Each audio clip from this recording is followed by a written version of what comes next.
Manajemen operasi adalah sebuah usaha pengelolaan maksimal dalam penggunaan berbagai faktor produksi, mulai dari sumber daya manusia, mesin, peralatan, bahan mentah, dan faktor produksi lainnya, dalam proses mengubahnya menjadi beragam produk barang atau jasa. Salah satu subbab materi dalam manajemen operasi adalah peramalan dan perencanaan agregat. Namun, sebelum pembahasan lebih rinci, perlu diketahui apa itu peramalan dan apa itu perencanaan agregat.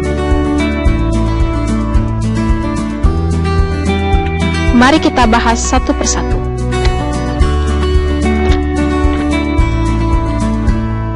Definisi peramalan. Peramalan atau forecasting adalah analisis kebutuhan di masa yang akan datang yang bertujuan untuk melihat atau memperkirakan prospek ekonomi atau kegiatan usaha serta pengaruh lingkungan terhadap prospek tersebut.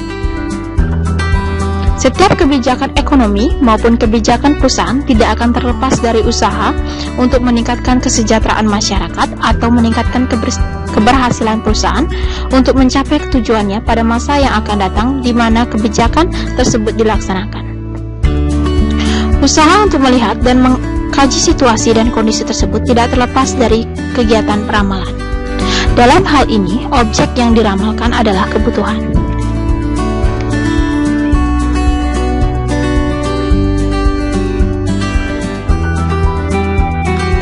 Sifat dan karakteristik peramalan dibagi menjadi 3 bagian. Yang pertama adalah ramalan pasti mengandung kesalahan. Artinya, peramalan hanya bisa mengurangi ketidakpastian yang akan terjadi, tetapi tidak dapat menghilangkan ketidakpastian tersebut. Yang kedua, peramalan seharusnya memberikan informasi tentang beberapa ukuran kesalahan. Artinya, karena peramalan pasti mengandung kesalahan, maka penting bagi peramal untuk menginformasikan seberapa besar kesalahan yang mungkin terjadi. Yang ketiga adalah peramalan jangka pendek lebih akurat dibandingkan peramalan jangka panjang. Hal ini disebabkan karena pada peramalan jangka pendek, faktor-faktor yang mempengaruhi permintaan relatif masih konstan, sedangkan masih panjang periode peramal, maka semakin besar pula kemungkinan terjadi perubahan faktor-faktor yang mempengaruhi permintaan. Peramalan atau forecasting yang baik harus memiliki karakteristik dengan kriteria sebagai berikut. Yang pertama adalah ketelitian. Tujuan utama peramalan adalah menghasilkan prediksi yang akurat. Peramalan yang terlalu rendah mengakibatkan kekurangan prediksi atau inventory. Peramalan yang terlalu tinggi akan menyebabkan import inventory yang berlebihan dan biaya operasi tambahan. Yang kedua adalah biaya.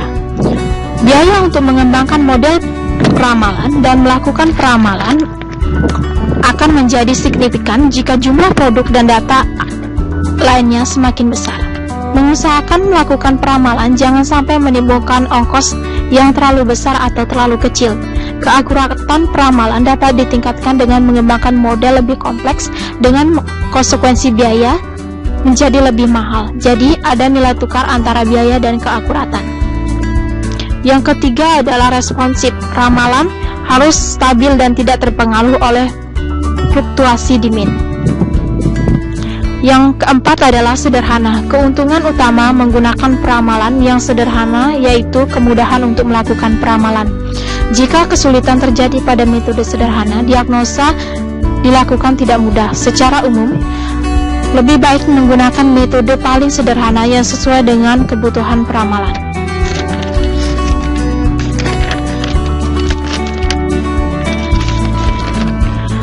Tujuan peramalan. Tujuan peramalan ini dibagi menjadi 3. Yang pertama adalah sebagai pengkaji kebijakan perusahaan yang berlaku pada saat ini dan di masa lalu, serta juga melihat sejauh mana pengaruh di masa yang akan datang.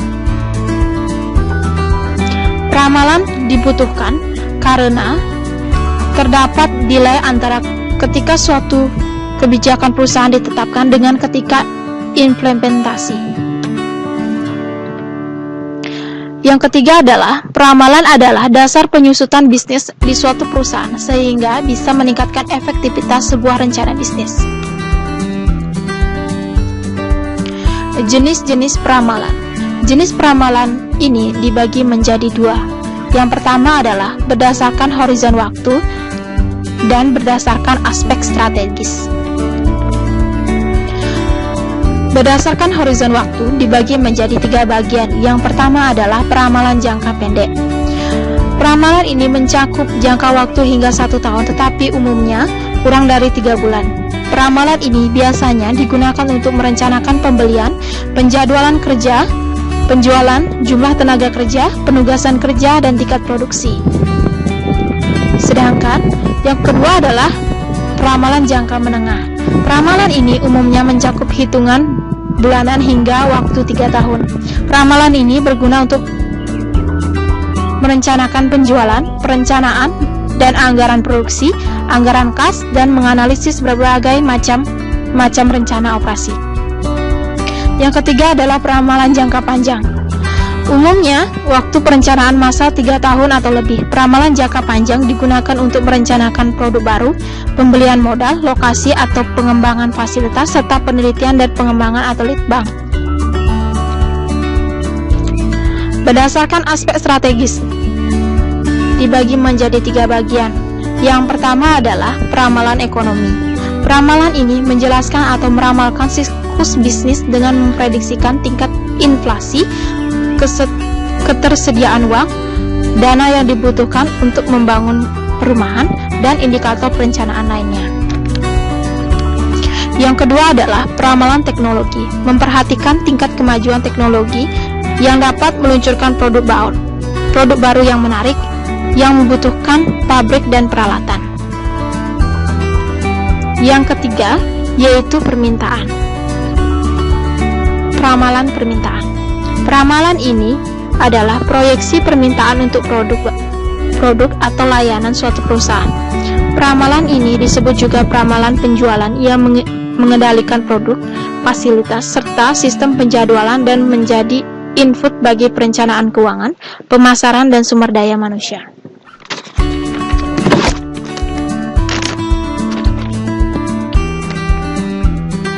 Model peramalan dibagi menjadi 2 bagian. Yang pertama adalah model kualitatif dan model kuantitatif.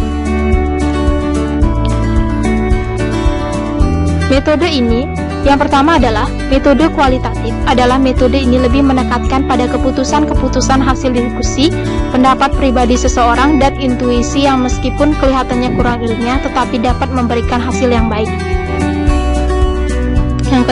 Yang kedua adalah metode kuantitatif, yang merupakan prosedur peramalan yang mengikuti aturan-aturan matematis dan statistik dalam menunjukkan hubungan antara permintaan dengan satu atau lebih variabel yang mempengaruhinya.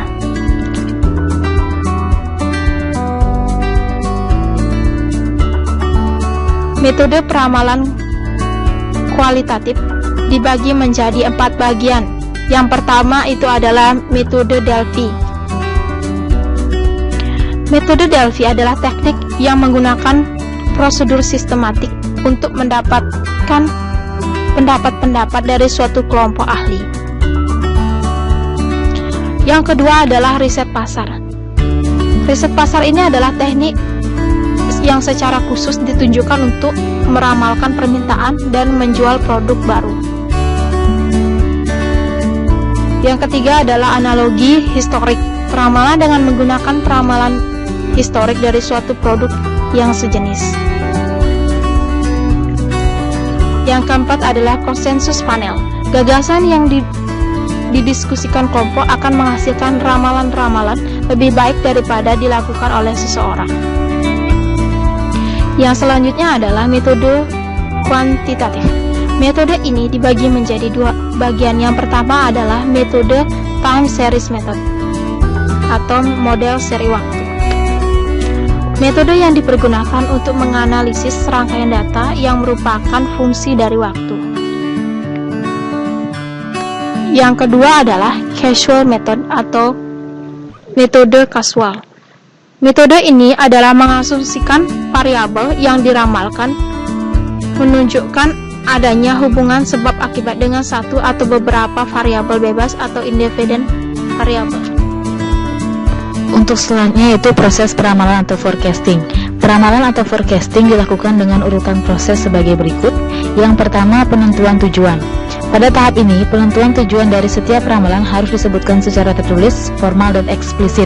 Sebelum membuat suatu ramalan, kita harus bertanya lebih dahulu mengapa ramalan tersebut dibutuhkan dan bagaimana menggunakan hasil ramalan tersebut. Yang kedua, pemilihan teori yang relevan. Setelah tujuan peramalan ditetapkan, langkah berikutnya adalah menentukan hubungan teoritis yang menentukan perubahan-perubahan variabel yang diramalkan. Suatu teori yang tepat guna akan selalu membantu seorang peramal dalam mengidentifikasi setiap kendala yang ada untuk dipecahkan dan dimasukkan ke dalam proses peramalan. Yang ketiga, pencarian data yang tepat.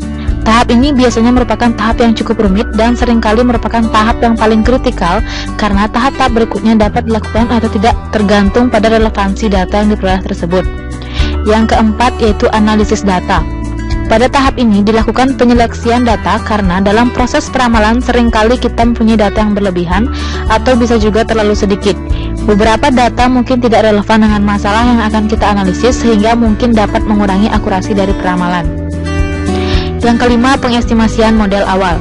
Tahap ini adalah tahap di mana kita menguji kesesuaian atau fitting data yang telah kita kumpulkan ke dalam model peramalan dalam artian meminimumkan kesalahan peramalan. Semakin sederhana suatu model, biasanya semakin baik model tersebut, dalam artian bahwa model tersebut mudah diterima oleh para manajer yang akan membuat proses pengambilan keputusan perusahaan. Yang keenam, evaluasi dan revisi model. Sebelum kita melakukan penerapan secara aktual, suatu model harus diuji lebih dahulu untuk menentukan akurasi, validitas, dan keandalan yang diharapkan. Jika berbagai uji keandalan dan akurasi telah diterapkan pada model tersebut, mungkin revisi perlu dilakukan dengan memasukkan faktor-faktor kausal dalam model tersebut. Yang ketujuh, penyajian ramalan sementara kepada manajemen. Demi keberhasilan suatu peramalan, maka dibutuhkan input dari manajemen. Pada tahap ini dibutuhkan penyesuaian fundamental untuk melihat pengaruh dari resesi suatu perekonomian, pengaruh perubahan inflasi, kemungkinan pembukaan tenaga kerja atau perubahan kebijakan pemerintah dan sebagainya. Yang kedelapan, revisi terakhir. Seperti telah dikemukakan, tidak ada ramalan yang bersifat statis. Penyiapan suatu ramalan yang baru akan dilakukan tergantung pada hasil evaluasi tahap-tahap sebelumnya. Yang kesembilan, pendistribusian hasil peramalan. Pendistribusian hasil peramalan kepada manajemen harus pada waktu tepat dan dalam format yang konsisten. Jika tidak, nilai ramalan tersebut akan berkurang. Peramal harus menentukan siapa yang harus menerima hasil ramalan tersebut, tingkat kerincian ramalan sesuai dengan para penggunanya, dan berapa kali para penggunanya harus diberikan dan diperbaiki. Yang ke-10 itu penetapan langkah pemantauan. Suatu kegiatan peramalan yang baik membutuhkan penetapan langkah-langkah pemantauan untuk mengevaluasi peramalan ketika sedang berlangsung dan langkah pemantauan yang memungkinkan seorang peramal untuk mengantisipasi perubahan yang tak terduga.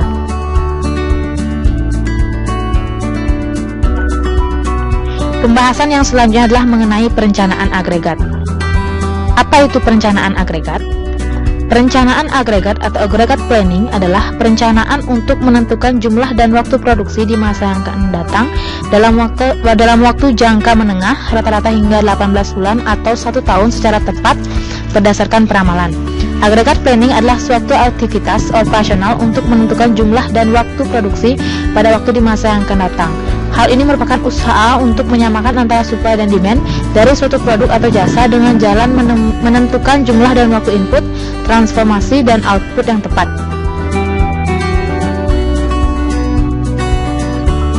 Adapun tujuan dari perencanaan agregat atau agregat planning yang pertama, sebagai langkah awal untuk menentukan aktivitas produksi, sebagai masukan perencanaan sumber daya, stabilisasi produksi dan tenaga kerja terhadap fluktuasi permintaan, untuk memenuhi permintaan konsumen sehingga mendapat profit atau keuntungan yang maksimal, dan untuk meminimumkan biaya dengan melakukan penyesuaian terhadap perencanaan di tingkat produksi, tingkat tenaga kerja dan tingkat persediaan, serta beberapa variabel lain yang dapat dikendalikan.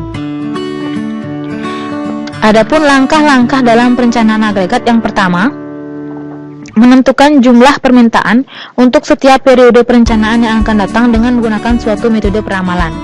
Yang kedua, menentukan kapasitas yang dimiliki oleh perusahaan seperti kapasitas mesin, kapasitas penyimpanan persediaan. Yang ketiga, menentukan kebijakan departemen atau perusahaan yang berkaitan dengan proses agregat planning seperti tingkat persediaan minimal untuk mencapai safety stock pada perusahaan. Yang keempat itu inventories, back order, layoff, and order relevant cost dalam artian persediaan dan biaya. Yang kelima, mengembangkan beberapa alternatif perencanaan dan menghitung jumlah biaya yang dihasilkan dari beberapa alternatif tersebut. Bila telah puas dengan hasil dan sudah sesuai dengan tujuan awal, maka alternatif tersebut yang akan dipilih. Sebaliknya, lakukan kembali langkah kelima. Strategi perencanaan agregat atau agregat planning. Ada beberapa alternatif strategi dalam perencanaan agregat atau agregat planning yang dapat dipertimbangkan oleh manajer operasi dan produksi, di mana strategi disesuaikan terhadap fluktuasi permintaan sehingga mendapatkan strategi yang paling tepat untuk dilaksanakan. Pilihan kapasitas atau capacity option terdapat beberapa bagian. Yang pertama, variasi tingkat persediaan. Strategi ini mempertahankan jumlah karyawan dan waktu kerja sehingga rata-rata tingkat produksi akan tetap.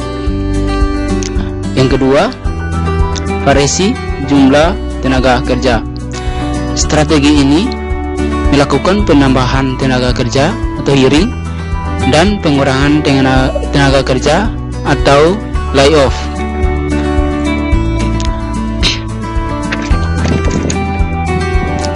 Variasi jam kerja.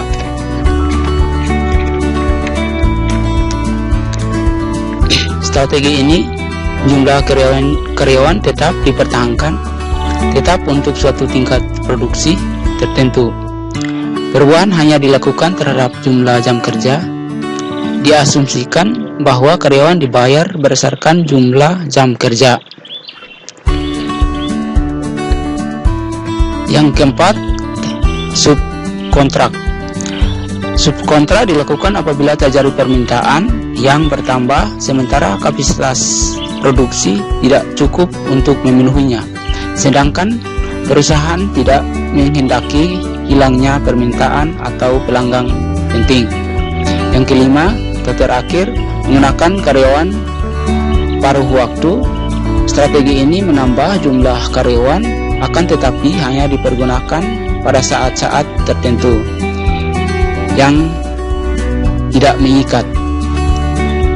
Pekerja paruh waktu atau part-time dapat memenuhi kebutuhan tenaga kerja berketerampilan rendah seperti di restoran, toko eceran, supermarket, dan lain-lainnya. Kedua, pilihan permintaan atau demand option. Terdapat beberapa bagian. Yang pertama, mempengaruhi permintaan. Strategi ini merupakan strategi yang termasuk menggeser permintaan dari periode permintaan tinggi ke periode permintaan rendah. Jika permintaan rendah atau turun, perusahaan berusaha menaikkan permintaan, melainkan melalui iklan, promosi, pemotongan harga atau diskon, atau menggalangkan bentuk kegiatan pemasaran lain. Yang kedua, pemesanan tertunda selama periode permintaan tinggi. Pemesanan tertunda atau back order adalah pemesanan barang atau jasa yang diterima perusahaan tetapi baru dapat dipenuhi kemudian setelah perusahaan mempunyai persediaan. Pemesanan tertunda berlaku umum bagi perusahaan mail order atau perusahaan yang memproduksi barang-barang yang kompleks atau bernilai tinggi. Yang ketiga, produk yang melawan tren musiman dan bauran layanan. Suatu teknik penghalusan yang secara luas digunakan para manufaktur. Contoh, perusahaan yang membuat keduanya, tungku, perapian, dan alat pendingin atau mesin pemotong rumput dan peniup salju.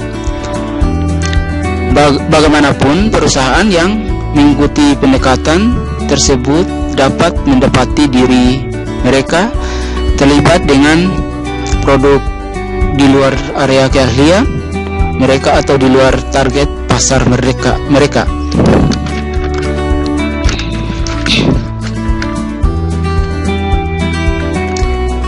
Perencanaan agregat pada perusahaan jasa.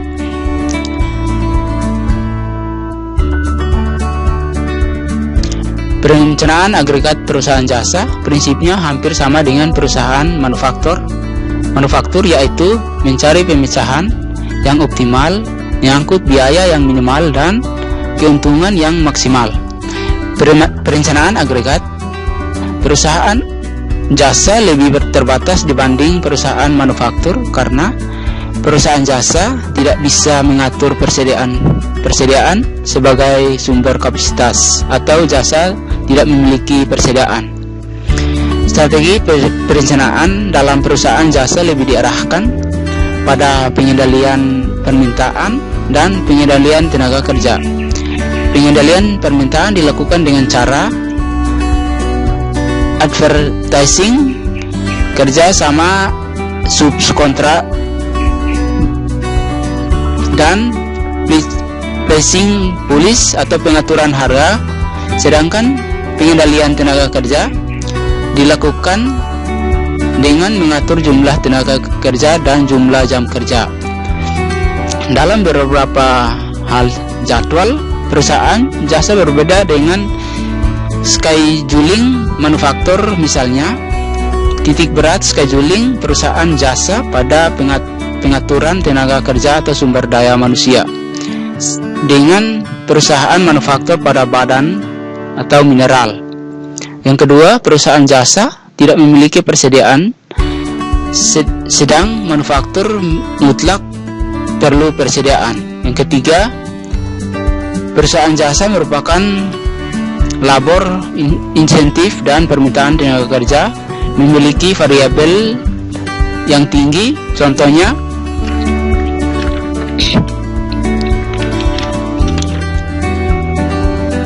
dokter dan kantor menggunakan sistem perjanjian. Yang kedua, hotel, penerbangan, dan persewaan mobil menggunakan sistem reservasi dalam melayani pelanggannya.